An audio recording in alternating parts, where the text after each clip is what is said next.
Welcome to Organizational Sherlocks, the podcast where business meets psychology and your organizational puzzles meet their match. Join us for captivating stories and practical solutions to unravel your toughest challenges. I'm Dr. Elizabeth Fleming. And I'm Morgan Ashworth, your guides to prescription for business success. Let's dive in. Hey, listeners, we are excited to bring forth our highest rated episode from 2024 back to you today. In season 1, episode 5, CEO of Blaze Credit Union, Dan Stoltz, joined us to talk about missions, visions, and organizational alignment.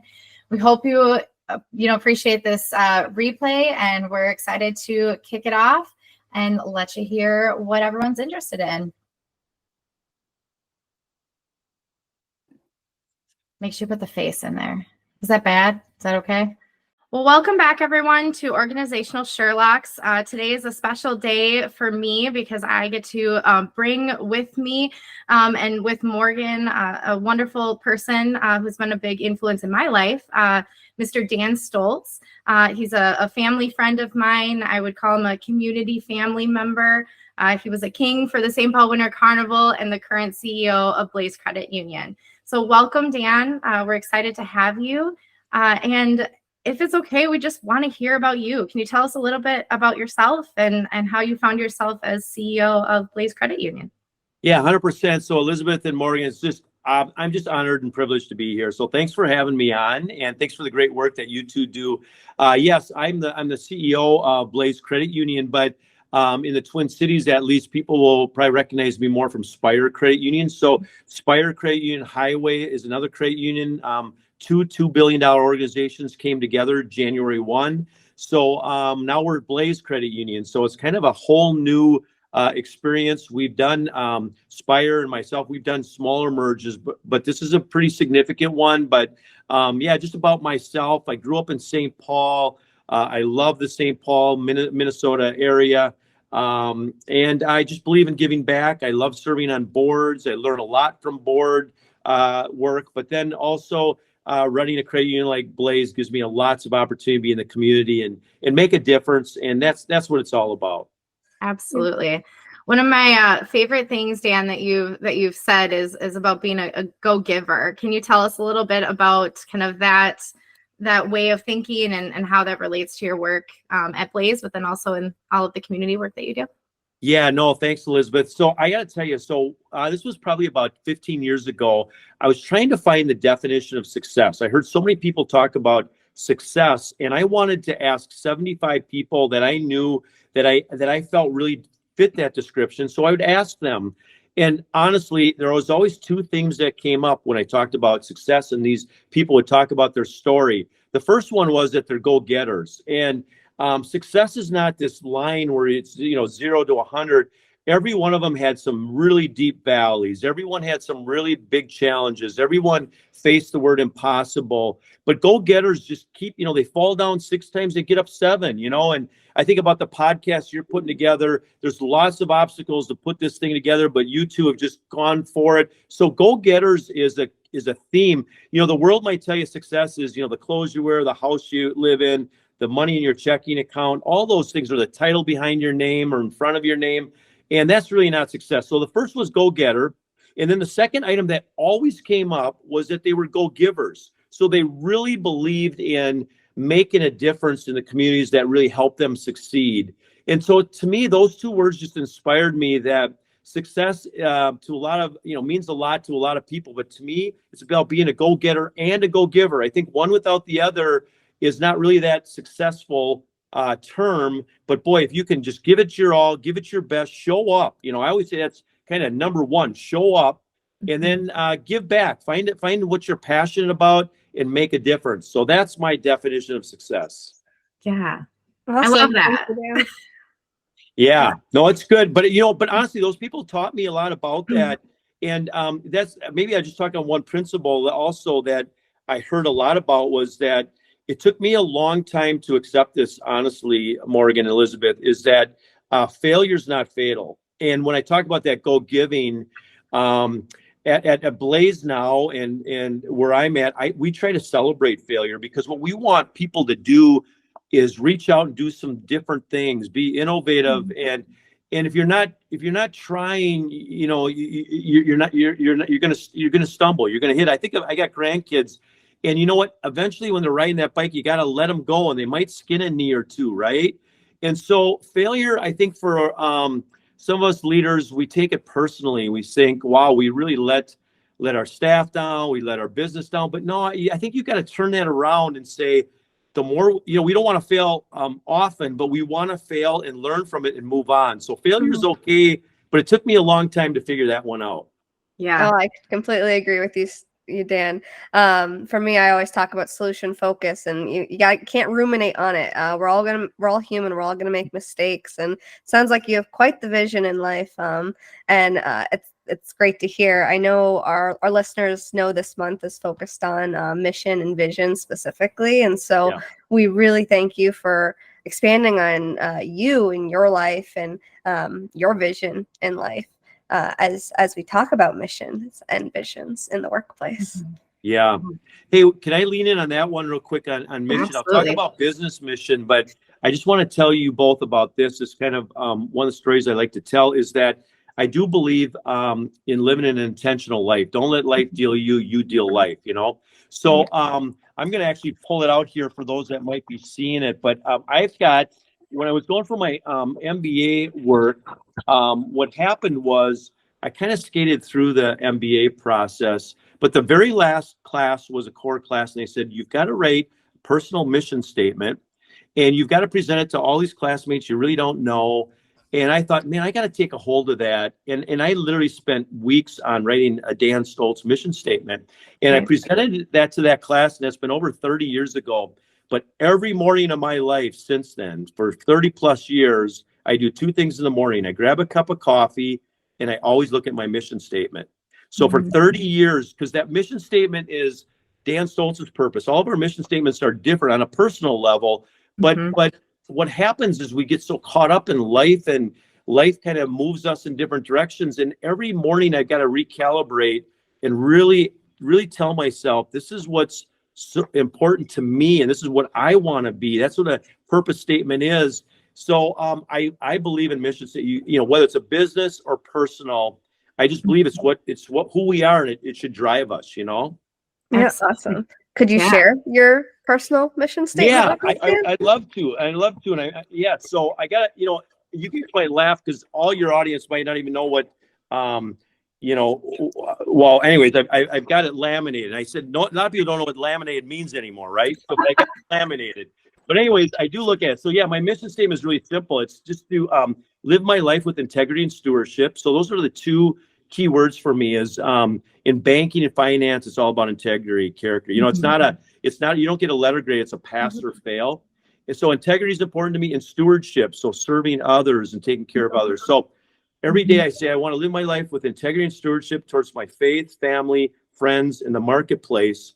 And it's in that order because I love the marketplace. I love competition. I love winning, but that shouldn't come in front of my family, right? I mean, every day I got to say, wait a minute, my wife, my kids, my grandkids, that's my legacy at the end of the day. You know what I'm saying? So I've got that prioritization to make sure that whole balance equation, I really make sure I try to stay more balanced and really focus on what matters. I love the hierarchy you developed there. It's very meaningful, and you can tell that you put a lot of thought behind it. And you can really tell that that's how a mission statement, whether it be personal or a business mission statement, the way it's written can have a different effect on the way people read it, right? Yeah, exactly right. Exactly. Yeah. When I can say, having known you for almost 10 years, or probably about 10 years, Dan, you live that every day too, which I think is just taking it one step further. It's that intentionality that you were talking about. It's not just about the words you say, but how you act and behave, which I think is really cool. So I'd love to know a little bit about, if you're willing to share a little bit about this merger with Highway Credit Union and Spire and coming together to become Blaze Credit Union.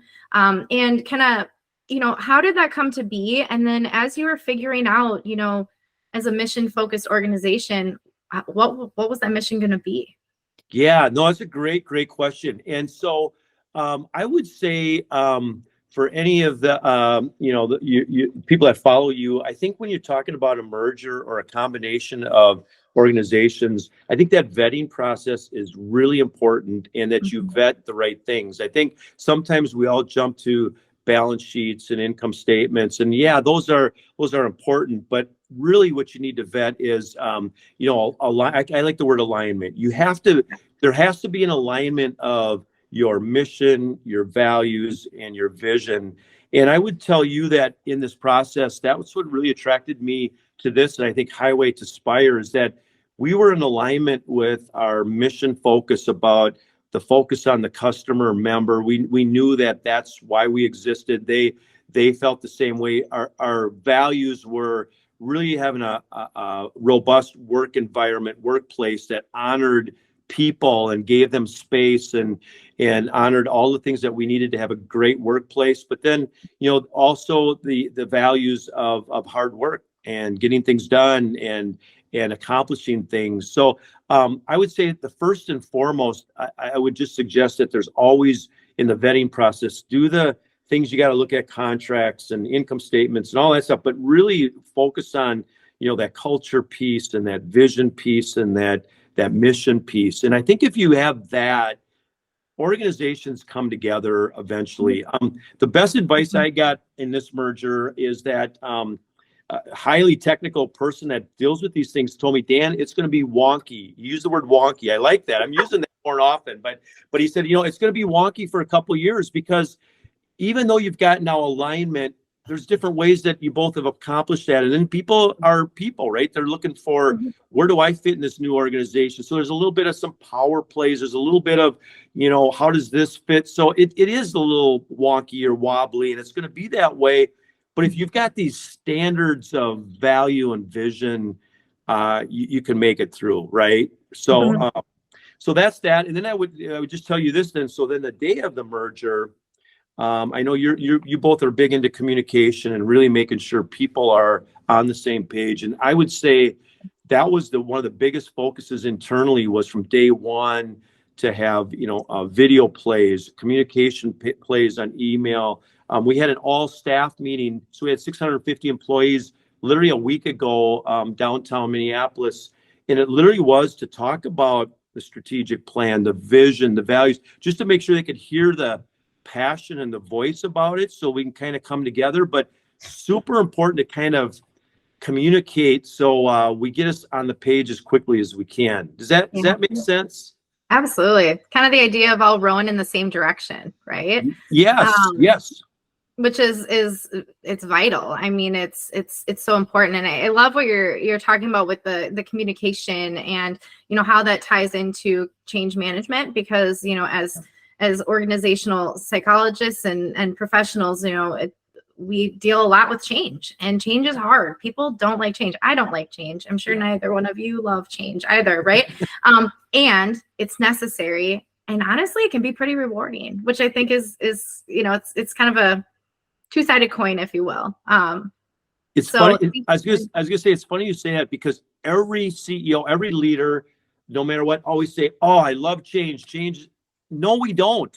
None of us do, right? But we know it's a part of leadership, and we know it's a part of, you said, growing. It's a part of taking the next, and it's the most rewarding things in my life when I have done some pretty drastic things, whether it's, jumping off a cliff or doing something weird. But then you go, wow, I'm so glad I did that, right? But you have to accept that fear, and you have to accept that change. But we all love to show up and know exactly what we have to do, and not exactly knowing that causes a little bit of stress, Yeah, yes, there's definitely an anxiety behind change, and the way that we fight that is by making the change purposeful. It's by having a strategy, as you talked about, Dan, and making sure that the change is going to be one that is successful and something that we at least have control over in some way, shape, or form, right? Yes. I know you talked about alignment. That is one of Elizabeth's favorite topics to discuss. She loves talking about alignment, and it was great to hear you talk about it, because alignment in a large situation like a merger, you need to make sure two companies can merge and can be successful, because their visions, their missions, their strategies together will work. But alignment can be as simple as making sure you're bringing on the right employee to a company, making sure they're going to buy into your mission or your vision as a company. If they're not going to align with it, then are they necessarily the right fit? So it can be as large as a merger like you're talking about, and what you experience, but it can be as small as bringing on a new hire, right? Yeah, exactly right. No, I think that, Morgan, that's spot on. And so when we talk about like alignment and communication, I'm really big. There's not a right or wrong on this, but I've been on many boards where like a mission statement could literally be like, the purpose statement could be like 2 pages long, right? And then values, there could be like 15. Again, that's okay for some organizations, but I just want to share this with you. So to get us in an alignment as quickly as possible and to communicate as much as possible. And I'm a very simple-minded CEO, not a very bright person, if you will. I even make fun of that. I don't believe that, Dan. But anyway, but the charge I gave to marketing is I want 2 words for everything, just 2 words. So if I'm on an elevator with you, Elizabeth, Morgan, and we're going up to the 5th floor, and you ask me about Blaze, I want all 650 of us employees to say the same thing. So my mission statement at Blaze, 2 words, is literally to better lives. Better lives. So it doesn't mean I want to make more money. Doesn't mean I want to be the biggest. Now, guess what? If I better lives and I do that well, all that stuff will happen. We're going to be super successful. But I get up in the morning because I can better a customer's life. And it might not even be a loan. It might not even be a deposit. It might not be something to banking. It might just be making their day. Like, how you doing? So better lives is our mission statement. Our value is 2 words. It's to be thoughtfully compassionate. And what I like about that word is it's just another way to say banking with a heart, and compassion is one thing, but when you throw in the word thoughtfully, it's meaning that, we're going to really, really walk in people's shoes. We're going to be with them, but thoughtfully compassionate does not mean you're going to say no. Sometimes you have to say no about a loan. Sometimes you have to say, but you can be thoughtfully compassionate in how you do that and how you bring that out. Then our vision statement is 2 words. And we want to be Minnesota's best. Someday we want to be the region's best. Someday, hopefully I could talk about being the nation's best. But we're going to work on Minnesota first. And then we have a core action. And you guys can see because of my personal mission statement, but a core action is give back. So might be give back to our employees, better workplace, give back to our customers, but also just give back to the community. So those are my things. We're on an elevator, just be better lives, thoughtfully compassionate, best Minnesota, and literally give back. But it's that alignment, it's that communication. You two know communication, and it's a way to literally say what we want to say and say lots of things, but also be all together. Does that make sense? Yeah. Okay. It definitely does. Yeah, I think I think what in my experience with Blaze and Spire before, of course, was I know quite a few people who work there. I live in Minnesota, so it makes sense. I know a number of them, and what I've always heard from them is that it's that giving back is just a core part of everything that you do. It's not just about you, Dan Stoltz, CEO, going out and giving back. It's about empowering the rest of your people to do the same. And I think that creates an environment that is just, I don't know, just a better environment for employees overall. And I'm curious if you can share a little bit, maybe about what you guys do to give back and how that then comes back to your mission. I do have to say, the one thing that always comes to my mind is the Clouds Choir event. For those who don't know, it's a huge event that happens at the Mall of America every year. And Spire was a huge part of that. And I guess I'm not going to say in the future, I don't know, but if you'd be willing to share a little bit about that. That was a powerful moment for my son, a powerful moment for us, and really cool to see you up on stage talking about giving back in a real way. Yeah, no, thank you, Elizabeth. Yeah, so 2 examples. That Clouds Choir is a good example. One of the big local radio stations does this big give back around Christmas time for cancer. and a gentleman that wrote a song about it, but it was just to give some hope and encouragement. And little side personal story, my oldest daughter had cancer, and so she's in remission, she's in a good spot, but not all stories go that way. And anyone that's going, I think now cancer unfortunately is hit all of us in one way or another. We know somebody or anything like that. So it's just a really powerful, we all come together, and we have this choir, and they do amazing work. And so we lean into that one big time. I'll tell you a fun one that I like about core action, because you say it, but you gotta live it and breathe it. So at Blaze, and formerly Spire, so we divide our company into 52 departments. So it could be lending, HR, IT, and then different branches, but everyone has a week, and so we call 52 and 52. So every week, one of those departments will give back $1,000 to the charity of their choice. But what happens with that is then we do an email to all of us to talk about that charity. And it's got to be a different one. So we don't have 52. We have 52 literally different charities I've never heard of, but a branch way up north by Duluth might give it to some food shelf up there. We might have people in the Twin Cities that give. But long story short, then there's 52 stories. And what I hope that happens is that somebody would read that and go, wow, that's something I'd like to learn more about. It teaches them how to give, So we give out $52,000 a year, but it's not me, it's not the board, it's not leadership, it's all of us that get to decide where that goes. So that's kind of a symbolism, but a really cool way of getting everybody involved and understanding the importance of giving back.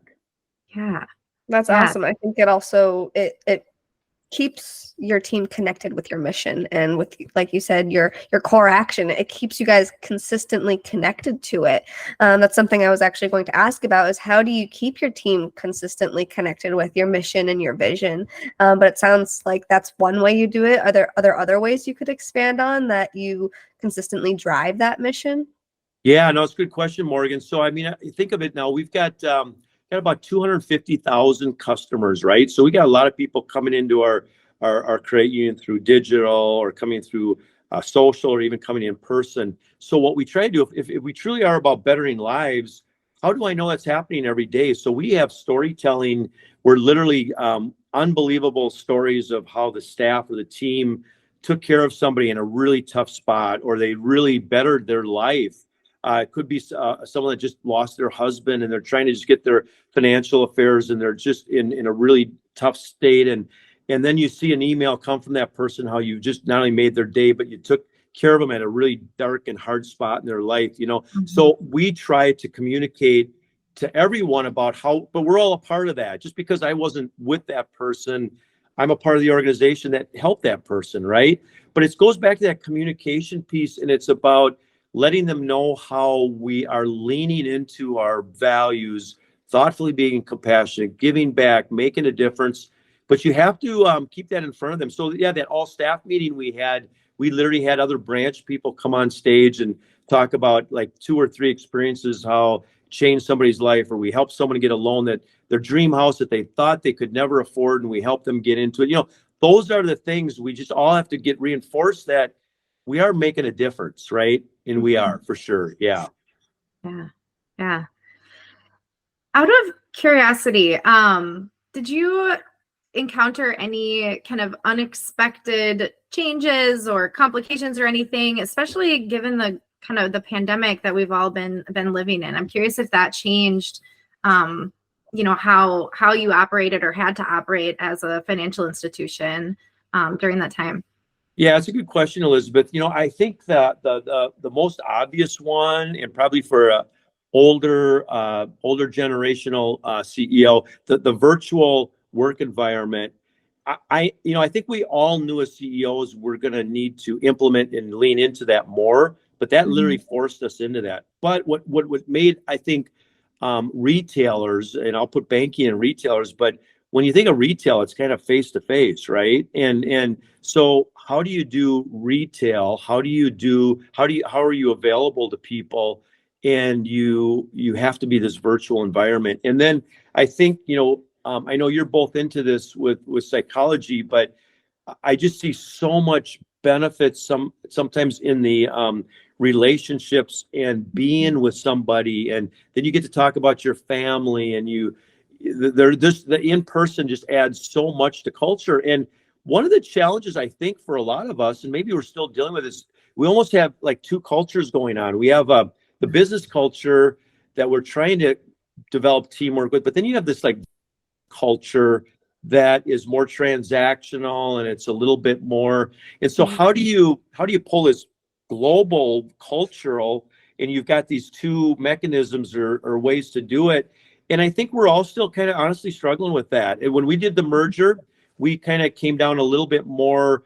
It was kind of a perfect breaking point for us. And if you're in a leadership role, there's a 4 or 5 day in the office expectation, but we still have some 2 days. But we know that most of the work can be done virtually, you know, and so you want to lean into that and the family time in that, but you also know, you know, you just want to build culture. So there's a tension there.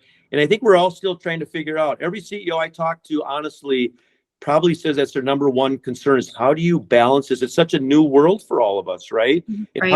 how do you balance it effectively and efficiently, and especially with a tight war on talent?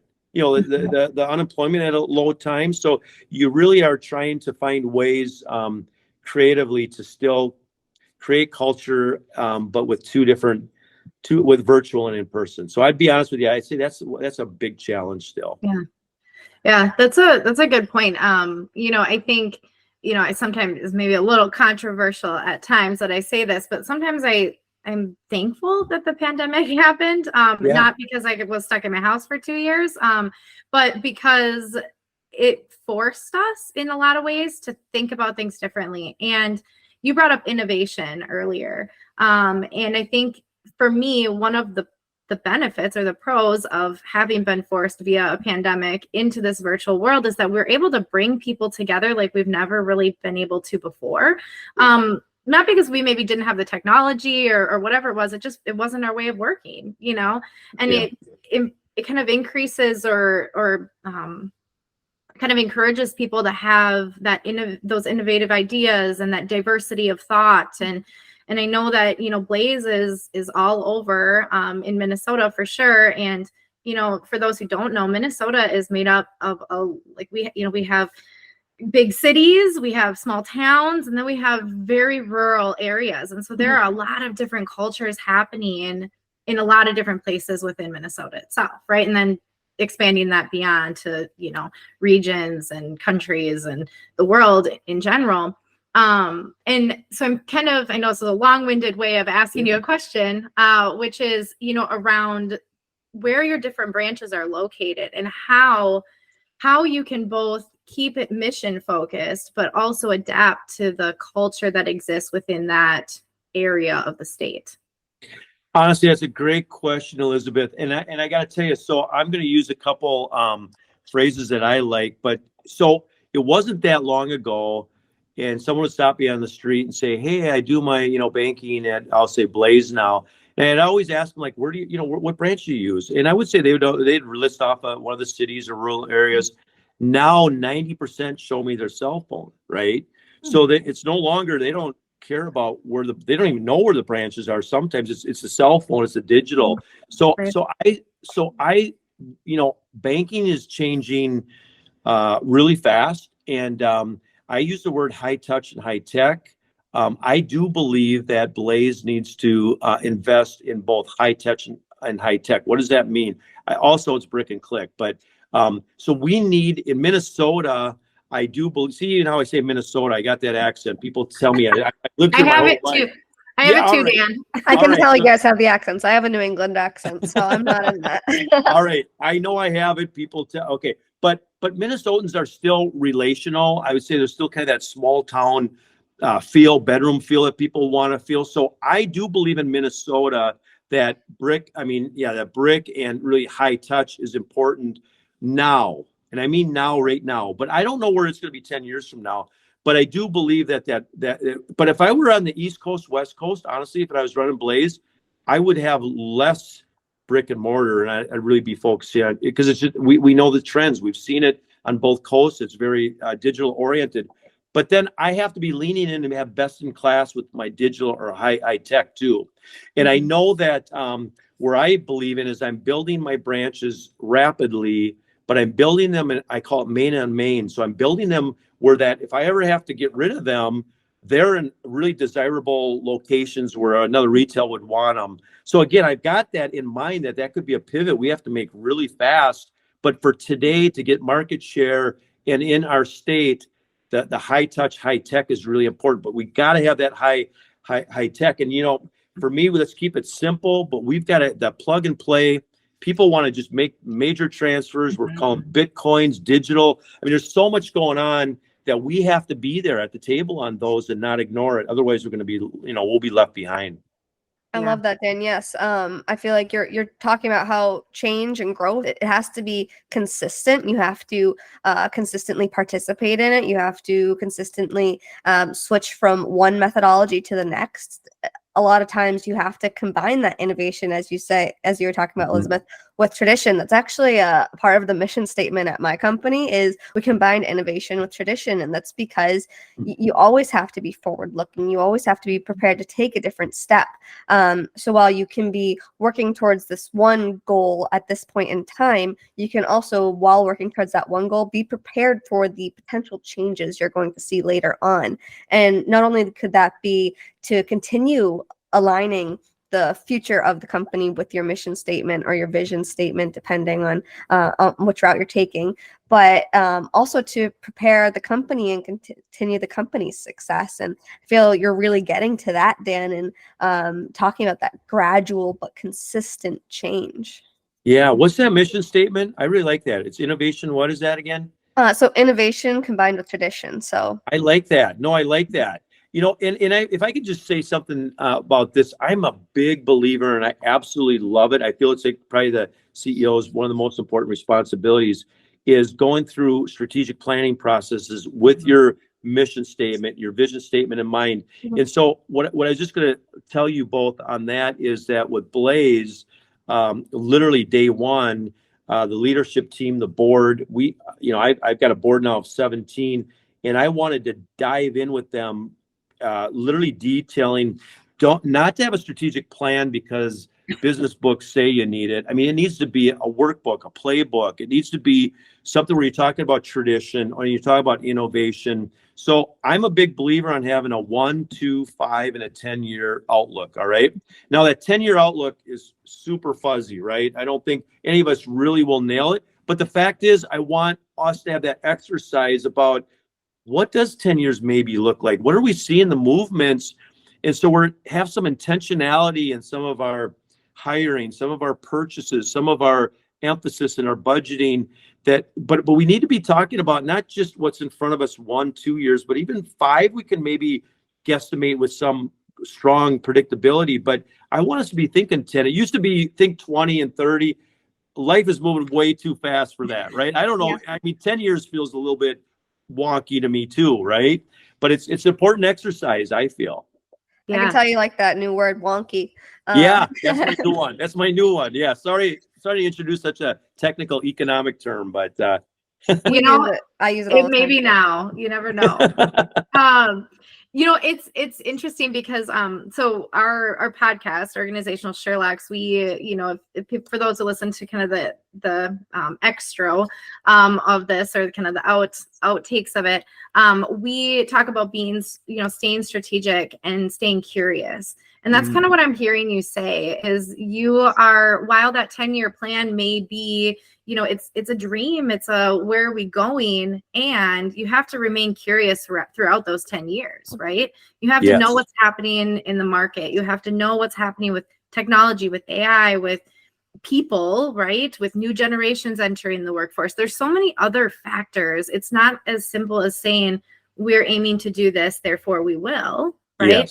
Yes. There's these modifiers at times. And like you're talking about, you don't know what it's going to look like in 10 years. So your strategy for 10 years, what I'm hearing you say is being strategic about where you, like you said, where you place these branches such that you're setting yourself up for success, whether those branches are here in 10 years or are changing, And so it's living with some of that ambiguity, which can be hard, but it sounds like you have a good team on board to kind of live in that Yeah. ambiguity with you. Well, and that's no, thanks, Elizabeth. I think I agree with you, and I love that curiosity piece. So kind of going from a business and a personal piece, couple of things that I think are always important is that in banking, I get to have lunch. And one of the things I get to talk to business leaders all the time, and I always ask them. I'm more positivity about what's going on, but I always ask them at the end, like, what's your number one regret? And I will tell you that the number one regret, and we talk about leaning into that intentional life, is that I hear all the time, and the number one regret is that they didn't chase their dreams, right? And it's that future forward. I mean, we all have personally and professionally these dreams, but somehow we let life get in the way, or busyness, or we have excuses. So, but a strategic plan, a 10-year plan, puts you a little bit on that intentionality piece. You're chasing your dreams, right? You're shooting for something, and I don't want to regret. And I feel like I have an obligation to this organization when I leave, that there's a vision out there, and we're just not living our life or living our business for 20, 24, and 25, So it's chasing those dreams, Yeah, having a rough plan is better than no plan at all. Exactly right. Yeah. Hey, one other piece of advice I just want to give you. I want to write a book, by the way. So someday when I write the book, you got to have me back on. Okay. I would love to do that. Absolutely. Definitely. All right. But the other thing that I always, I try to tell people too, like in business, so to make this merger work, we had 9 board members on each side of Spire and Highway, and we decided to combine the boards. So we're at a really large board level. But I've always said in businesses, there's always bosses, right? Even CEOs have a board they report to. The board has shareholders or owners that they have to report to. But I say in your personal life, I do believe, I always talk about a personal board of directors. You need to have a personal board of directors, 5 or 7 people that you can confide in, talk about your big dreams, talk about some of your failures, but you can talk about some things and get their feedback, because I just feel like we do it in business, and boards are supposed to provide this wisdom, this experience. But I think as individuals, don't go it alone. I mean, you need a team behind you. And if we do that in business, why not in our personal life? I actually call my 7 board of directors, they're people. And I said, hey, would you be on my board of directors? They go, what in the world is that? And I go, well, I want to be a go-getter. I want to be out there, but I got some stuff, and they all think differently. And it's not like I call a board meeting, but if I have something come up, I might call them all, and I might say, what do you think about this? Does that fit my strengths? And some people give me really great advice. Don't even go down that way. Here's my experience. Think of it this way. So don't go life alone, in business or in life. Get a personal board or advisors or whatever you want to call it. Yeah. Even in a small company, even if they don't have a board, they still have professional connections that they're constantly speaking to. I work for a small company, and our owner, he constantly has meetings with people he grew up with in the space, because they have experience in the space as well. They can compare what they're experiencing and make sure that they are on the same route. And it's people supporting people, and sounds like it's a huge meaning behind your company as well, Dan, is people supporting people. And if we're going to have a board in business, why not have it in regular life, right? Just like if you're going to have a mission in business, why not have a mission for regular life? Make sure your mission personally goes alongside the company you're working with. You want to make sure that you find meaning in what you're doing. You're going to bring this greater good and success to the company you work with and yourself by combining those missions. Yeah, no, 100%. No, and the other thing too is I really do believe it's something unique to 24, maybe even 23, but there's just no matter where you are in life, there's just a lot of division, right? I mean, it just feels like there's always division and strong division. And to me, I feel like if businesses can find ways to bridge people back again and find the commonality of the things that we're all about, just creating a better society.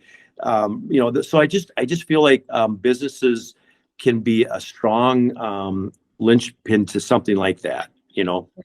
A lot of influence. I mean, think about it. We spend the majority of our time, really. I mean, it's kind of sad to think about. We spend the majority of our time at work and with people that we work with, right? And you think about that, and just that connectedness, whether that's virtual or in person or over the Blaze app, in being able to get customer service, like that's pretty influential, in how we view and experience the world. And I think that's really cool that you are all thinking about that, that experience, because it's not just about, can I make this deposit for you, right? It's also about, what was the experience like of doing that? And do I feel supported? And do I trust my financial institution that they're going to do with it what they say, right? And it sounds like you guys are really creating an environment where people feel supported. And I've absolutely heard that from many people and experienced it myself. So I think that's pretty cool. No, thanks, Elizabeth. Appreciate that. Yeah. Awesome, Dan. Well, would you be able to summarize in a couple sentences what it was like overall to merge two companies and connect the missions and visions of the companies as you merged them? Yeah, no, I would tell you, it's just such it's an unbelievable experience, and it's unbelievable to see, because in our world, and like many other mergers, you have to have some kind of a voting mechanism somewhere besides just two people saying we want this. So in our world, we had to have full board support. We had to have the customers vote, and you're looking for all these milestones. And finally, when you hit the last one with all these 10 different approvals that you need from the regulators, and it goes on, and then you finally have that last one, there's this like, wow, we did it. This is fun. But now we got the real work to do, So I would say it was that first week when it happened, it was like this really great feeling, and it was excitement. But then the reality sets in, and now we got to get all these systems and people and that in there. So I would say now I'm taking an aspirin a day right now, but it's going to get better. But it's just a part of trying to make it right, to try to make it right for people. But it's been a really fun experience, and this is our best. I tell my leadership team, this is better than textbook. I mean, because we're in it. We're trying to figure all this stuff out, and we need to lean on each other and make some great things happen. So we're learning a lot through this process too. That's great. Well, thank you, Ben. Curiosity point all over again, right? Just that's right. Learning and growing. Yep. Well, it sounds like you are doing exactly what you need to, Dan, for your company to be a successful one, with its mission, with its vision, and just overall within the community as well. So thank you so much for joining us today for the podcast. Is there anything else you want to add before we log off for the day? Well, you guys have said it, so I'll just say another chapter of my book is Leaders Are Learners, and that's what I love about your podcast. So I just want to say to you both, keep up the great work. I think that we as business leaders want to keep learning, and when we think we learn it all, you've lost it. We got to keep learning, keep up the great work, and it's been truly a privilege and honor to be on your podcast. So thanks for having me. Well, thank you so much, Dan. We appreciate it. Obviously, the wisdom that you have provided me in my life, and kind of always just being willing to talk. And I think maybe you might be on my personal board of directors. I just elected you to that position, so hope you don't mind. I say yes. Sounds good. But thank you again. It was great to talk with you, and we'll look forward to reading your book and bringing you back on to talk about kind of all the chapters and what you got going on. So thank you. I would love it. Thanks for having me. Perfect. Thank you. Yes, of course. Well, listeners, this concludes another intriguing episode of Organizational Sherlocks. I'm Elizabeth Fleming. And I'm Morgan Ashworth, reminding you that the journey to success is an ongoing investigation. Always remember to stay curious, stay strategic, and keep utilizing insights to decode your business mysteries. Join us every Tuesday for your next Whodunit. This is Organizational Sherlocks, closing today's case. We will see you all next time.